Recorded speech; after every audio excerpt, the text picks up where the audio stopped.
Hello everyone. Welcome back to my channel. I hope everyone is having a nice day before we begin the video. Please subscribe and give the video a thumbs up. Today on The Young and the Restless, Chelsea contemplates leaving Newman Media, Daniel guesses what Phyllis is up to, and Kyle contacts Summer. On Crimson Light's patio, Jack reads out a prepared statement explaining to customers that they're merely restructuring. He hopes it will buy them enough time to head off Victor's next attack. Jack calls someone to release the statement. He disconnects as Adam and Chelsea come in. Jack erupts over what they did to him and his business. "How could you?" he rails. "How could they do this knowing why they did what they did? Not to mention who was responsible. I thought we were friends, Adam." Adam protests that it was news. Chelsea questions if there was any part of the story they didn't get right. Jack hollers that Victor is attacking their company. They know that's why they had to do what they did. Adam sighs. This isn't personal. Jack reminds him he vowed not to be used as Victor's battering ram against him. "This is a stab in the back from a friend, Adam, and I will never forgive you for this." Adam looks green around the gills as Jack rants about the effects of this on his employees and challenges him to write a retraction or an apology. He knows they won't do this because they're afraid of Victor. Chelsea argues that it's his company. They work for him. Adam offers to tell his side of the story. Jack tells him to go to hell and warns he will burn Jabot to the ground himself before he ever gives Victor the satisfaction of destroying his father's company. Adam and Chelsea move inside the coffee shop and go over their confrontation with Jack. Adam regrets getting pulled into this, but what choice did they have? They merely reported news. Chelsea argues that it's also news that Victor was using an illegal software program to go after his enemies. That was the real story. They're feeling guilty because Jack was right. Adam and Chelsea go over the situation ad nauseum as Adam tries to spin it. They had no choice. He knows she hates this. He hates it too. But he can't always say no to Victor. Chelsea, with a tear, questions at what point they've gone too far. She's getting to that point, aren't you? Chelsea admits she may be thinking of leaving. They don't run anything. I don't want Victor to own our souls. Adam shouldn't want to go down this road with him either. He's come so far. You've got a conscience now. We both do, and it's a good thing. At the club, Phyllis leaves Victor an angry voicemail about coming through on his end of the deal. Billy appears and guesses he's stiffing her. Phyllis tries to blow him off, but he probes to find out what Victor offered her. Did she think she'd steal the AA and he wouldn't screw her over? Phyllis stalks off, but Billy follows. He knows how it feels to be treated like a disposable rag by Victor. He's there to offer her a deal she can trust and count on. Generational wealth. That's the kind of deal he's talking about. Phyllis and Billy sit so she can hear him out. He's already figured out Victor is reneging on their deal.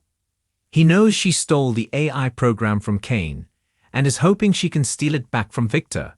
Name your price. Pick the highest number you want.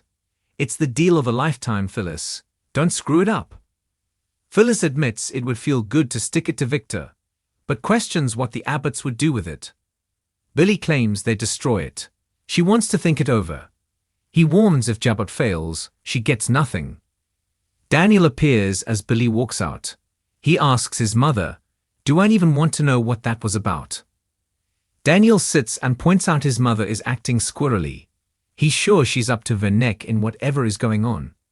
Phyllis claims, "This hurts my heart." Daniel can't ignore his gut or her actions. He feels she hasn't dealt with what happened to her and Sharon, and wishes she'd back out of whatever she's doing. Phyllis, bristling, insists she has no secrets. Changing the subject, Phyllis asks when Mario will be returning to her wife and child. She saw him kissing Tessa. Daniel agrees that he wasn't thinking. Phyllis warns he'll get his heart broken. Daniel claims the kiss was meaningless, but his mother's not buying it. He switches gears back to Phyllis being in trouble. He fears she stole the software from Kane and gave it to Victor for some sort of promise. At the Abbott mansion, Kyle leaves Summer a voicemail thanking her for Harrison's Christmas gifts and letting her know Victor is going after Jebot. He thinks it will make a difference to have her involved and asks that she call him back. Diane appears, and they discuss the dire straits they're in. They agree it's not a good idea for Kyle to ask Claire to intervene with Victor. Diane stresses about Phyllis being one of their only strategies. At the end of the day, the woman looks out for herself. Diane's not happy about betting their future on her. Kyle argues that she always sides with her kids. Diane's sure Victor would top anything they offer her. Phyllis also had to know Victor would go after Jebot when she handed him the AI.